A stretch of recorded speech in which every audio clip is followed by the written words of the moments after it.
And we're back to analyze, debate, discourse, and talk about some of the trending national headlines we brought to you at 7 o'clock. But first, good morning to you, and thank you so very much for tuning into FlowFM 92.7 via terrestrial radio on 92.7 megahertz. If you're joining us via the World Wide Web as well too, listen via the website. Thank you so very much for connecting, and we say hello and welcome to the headline news analysis. My name is Adeyemi. I'm Danielle Shitta-Bey. Thank you for joining us on the analysis this morning. Good morning to you, Nicholas. How are you doing? Good morning. Good morning. Yeah. Are you good? How's your trip down here? Oh, fantastic. All right, that's great to hear. The views to be expressed is not in any way the position of FlowFM 92.7 or the staff therein, but is expressed by our in-house analyst, Nicholas Uwerunonye. Remember, you have a space of 60 seconds to make a comment on any of the news stories that we bring in to you this morning, or anyone that you see in the national dailies you'd like to talk about. And remember not to give in to any logical fallacies, and make sure it's from verifiable sources as well. 0807-777-9927 is the number to call to be part of the conversation.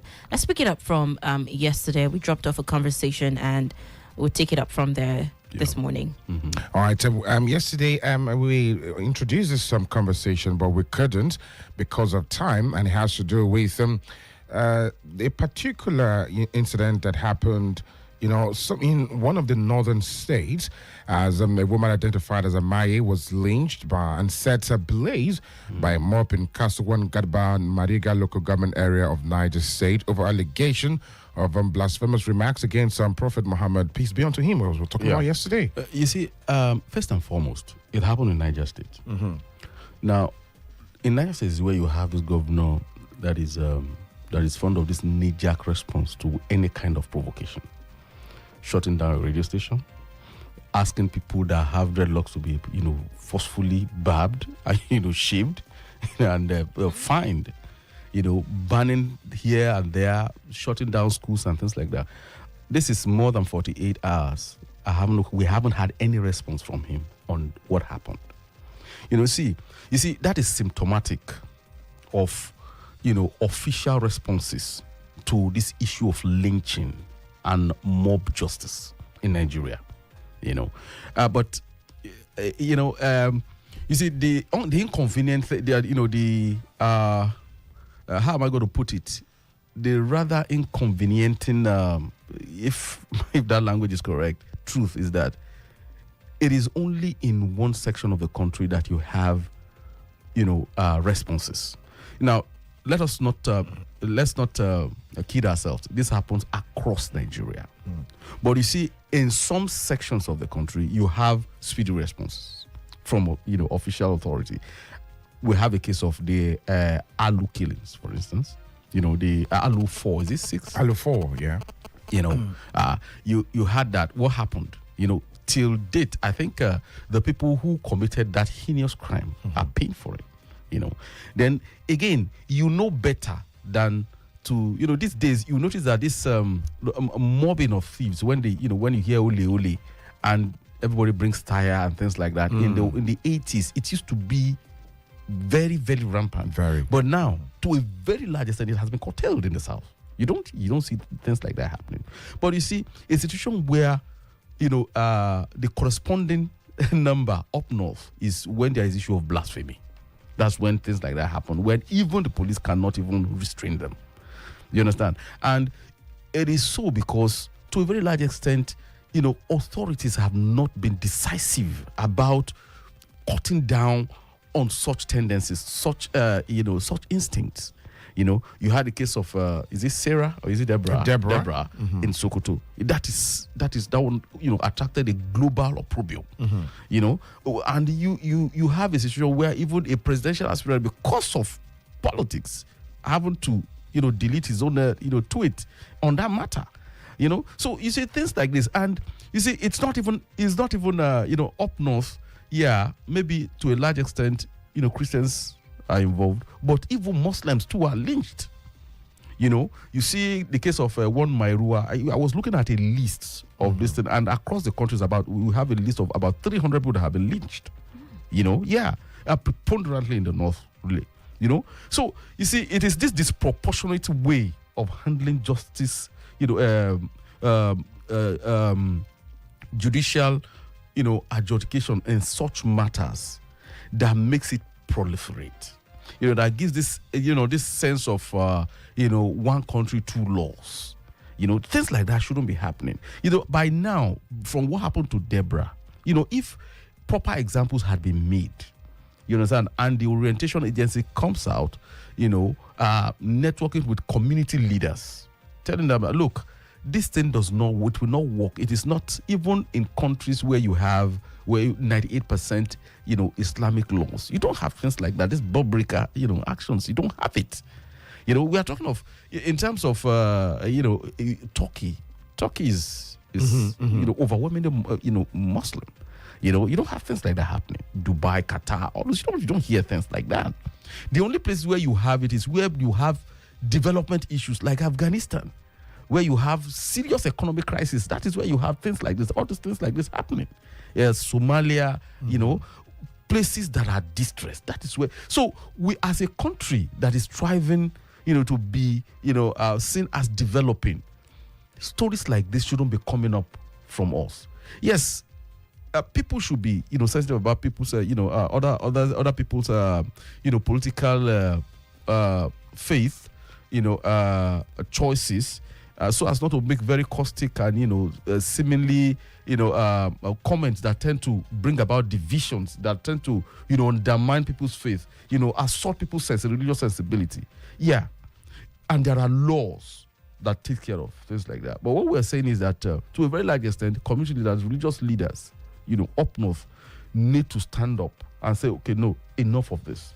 If there are cases of blasphemy in Sharia law, there are instituted processes of determining things like that. In fact, there have been cases of people in prison before for blasphemy in Kano. You understand? So you see, there is a system that addresses it.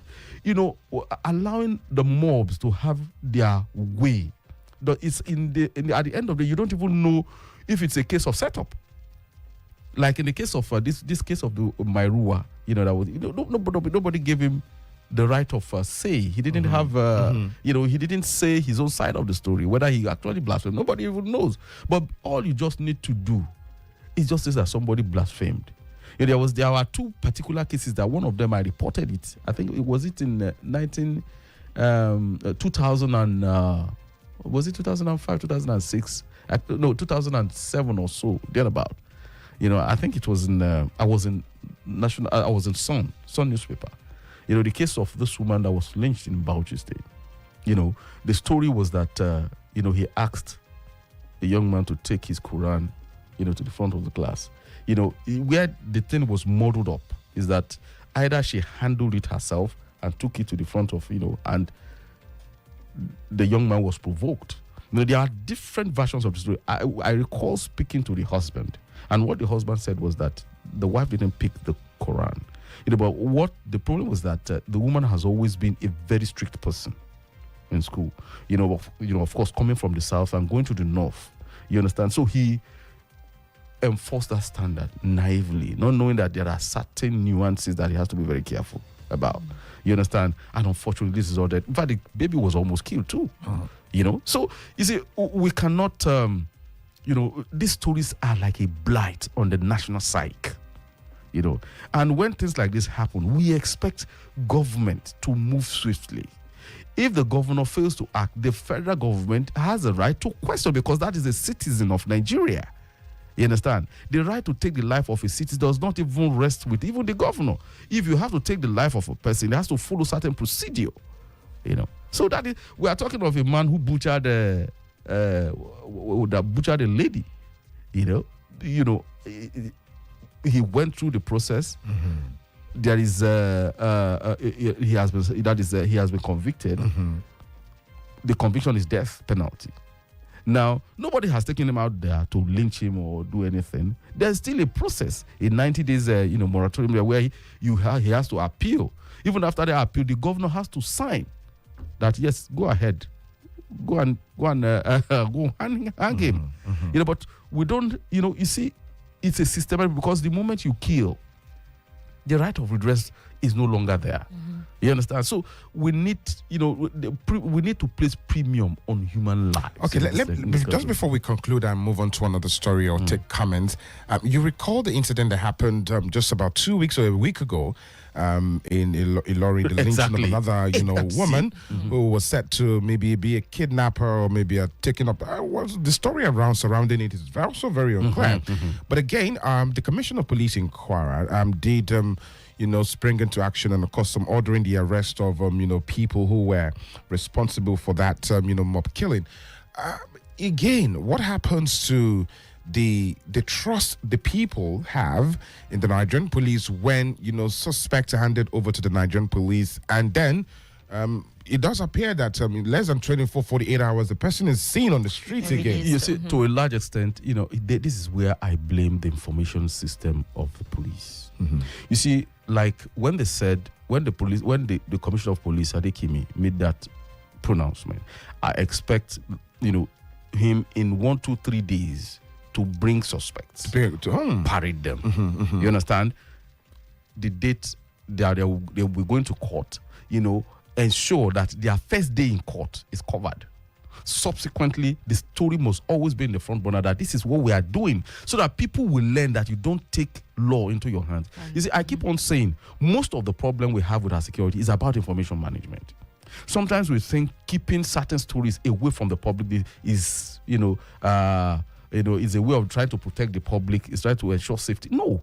People must understand that, look, when you do something wrong, this is what you get. That the police is unrelenting the moment you do something wrong. You see, information is a way of, there is a way it conditions your brain to certain systems. But if you don't pass that information, the brain assumes that there is nothing happening. It's a very straight. There are theories. There are lots of theories that backs what I'm saying. That look, the moment you reinforce certain kind of information, reinforce it thoroughly, it becomes part of our national psyche. That this is a no-go area. That no matter what you do, no matter how far you run, the police will come after you. You understand? So these are some of the things that I think. Look at the case of that woman, and as it turned out, the relative came out and said she wasn't okay upstairs. And what were the allegations against her? That they saw 4 ATMs that you can pick on the ground. And those are habiliments that you find around people that are not okay. Different versions of stories we're hearing. It's quite. It was sad. That story is sad, really. It is.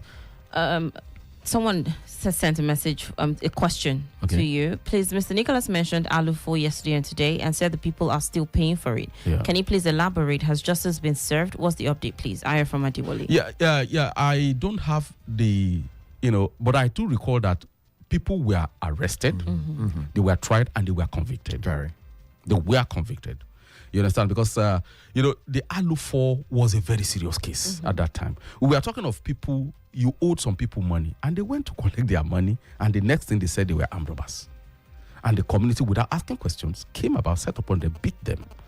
You understand? It was set them ablaze. They set them ablaze. Gory. It was a gory thing. It was sad. Really. It's a very sad development. Let's see. Hello, good morning. Hello, good morning. Good morning to you. What is your name and where are you calling from, please? My name is Shita. I'm calling from Songo. All right. Please go ahead with your comment. Yes, I have a comment on this the issue of killings, people taking laws into their hands. It's very, very happening in recent times. And part of it is that the use of nationals, they will not talk about it. Everybody will keep mute. And they are killing Nigerians day in, day out. I watched that of South it on social media where somebody was just killing youth that claiming that is fighting for people's rights. Look at what happened in Niger State.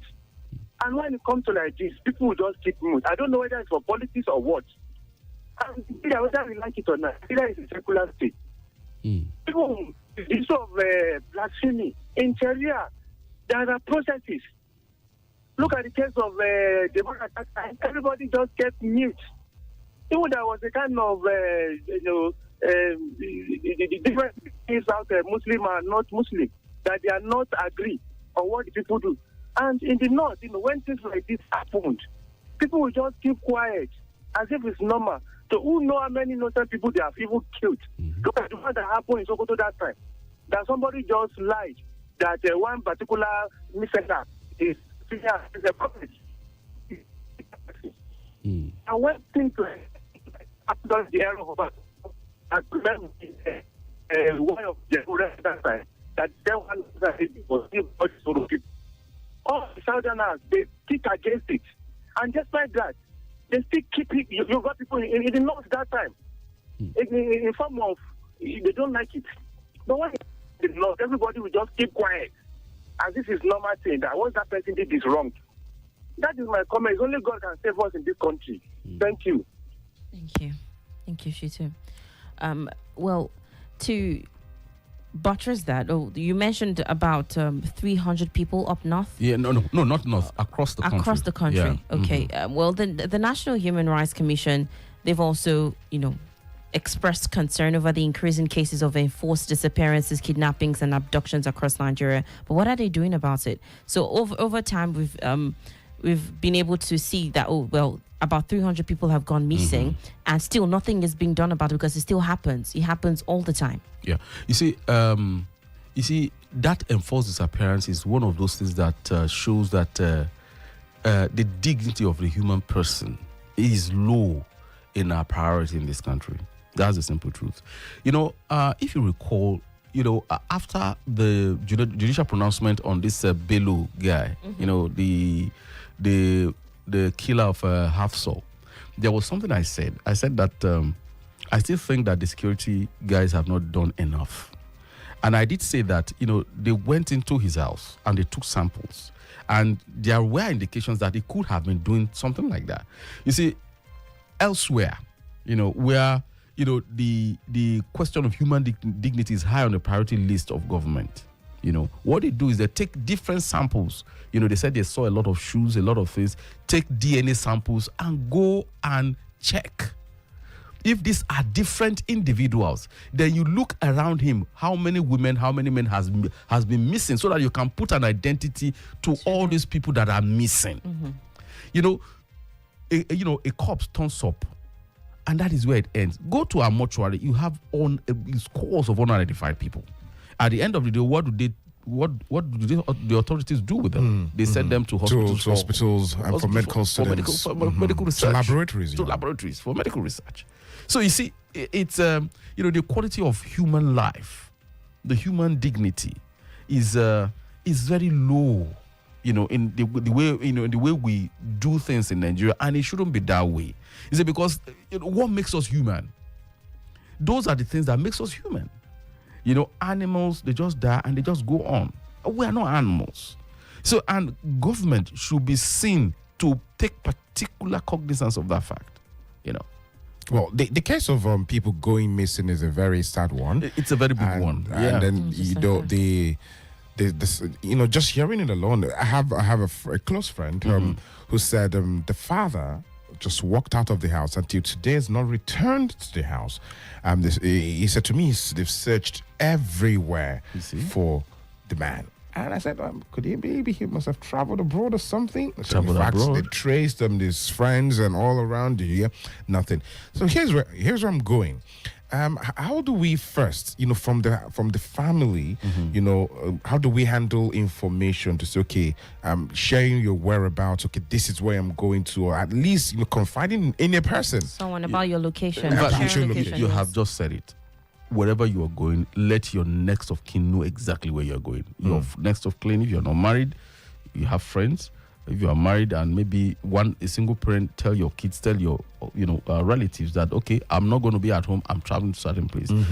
After the case of that young man that was killed, butchered in or somewhere around the area, where you have that. Oh, the master student? The master student. What really saved him? I'm sorry, I shouldn't have said that. How did we get to know what happened to him? It was because he got there and he called the family. That I was having a conversation with the wife. Yeah, had a conversation with the wife. So after the following day, calls were coming in and he wasn't picking. That was when the wife raised the alarm, and that was how we got to know what happened to him. So you see, and we are not saying that it's not as if it's going to stop people. You will stop bad things from happening. But even if bad thing happens, there must be an accounting somehow. You can trace it. Exactly. There must be an accounting. So the moment people who plan nefarious things, against their fellow men, You know, the moment they know that there will always be an accounting, it's a deterrence in itself. Yeah. You know. Yeah. 0807-777-9927 is number to call to be part of the conversation. You can call in or you can send a message to the WhatsApp number. Let's move to another story. But before that, let's take this call. Hello, good morning. Yes, good morning. Good morning to you. This is Mr. Davis coming from. All right, Mr. Davids, please go ahead.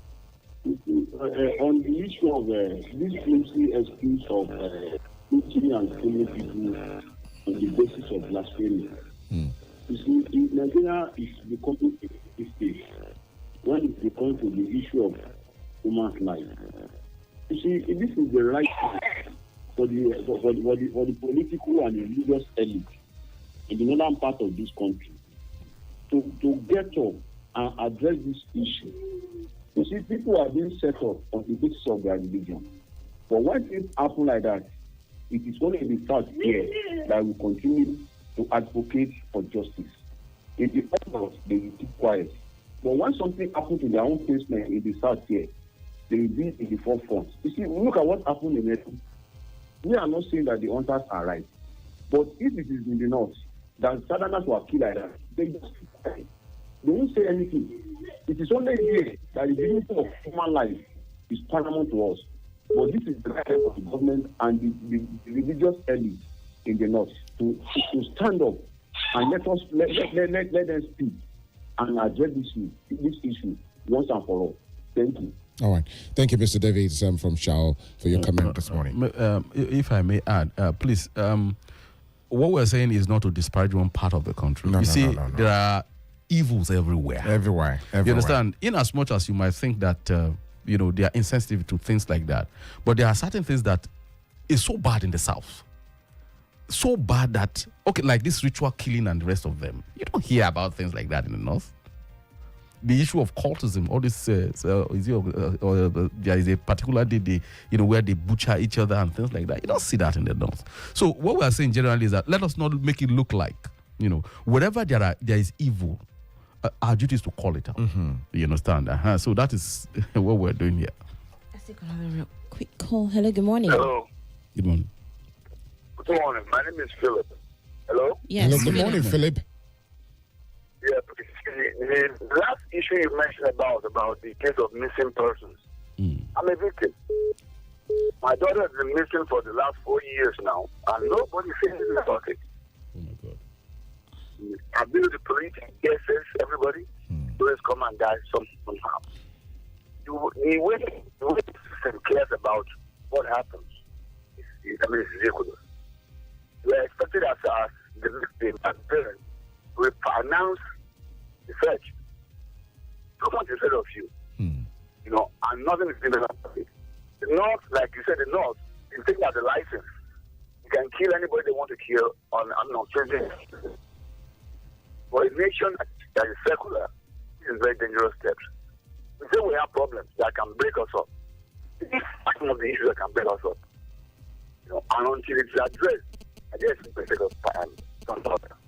We should understand it. People are not just vapors. They cannot be separate. It is not possible.